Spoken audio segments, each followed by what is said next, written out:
The NGCARES is an acronym for Nigerian Community Action for Resilience and Economic Stimulus. It started as Nigerian COVID-19 Action for Recovery and Economic Stimulus and was designed by the government as a social safety net to provide needed succor and relief to Nigerian citizens. The program is funded by government with loan from the World Bank. After surviving the devastation of COVID-19, the federal government retained the social intervention as palliative measure to cushion the effect of economic reform measures under the federal government's renewed hope agenda.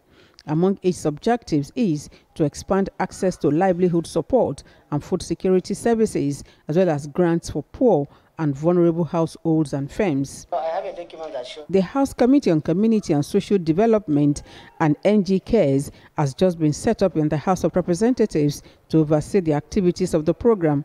The committee is enraged with the absence of the leadership of the program and moves a motion for a full-fledged probe into the scheme.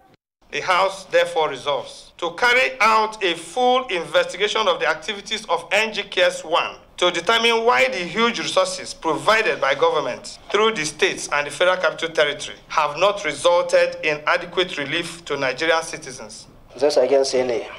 The ayes have it.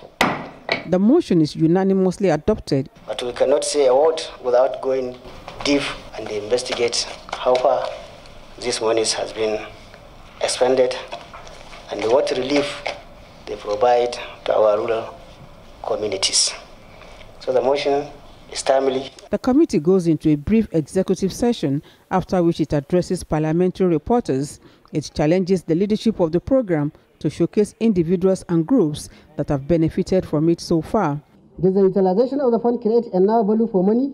In other words, was there an undue inflation of contracts? Can the integrity and the fairness of the procurement process stand scrutiny?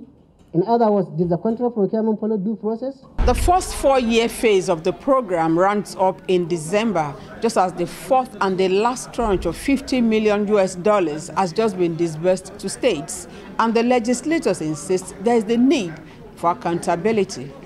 Joke Edsa, TVC News, Abuja.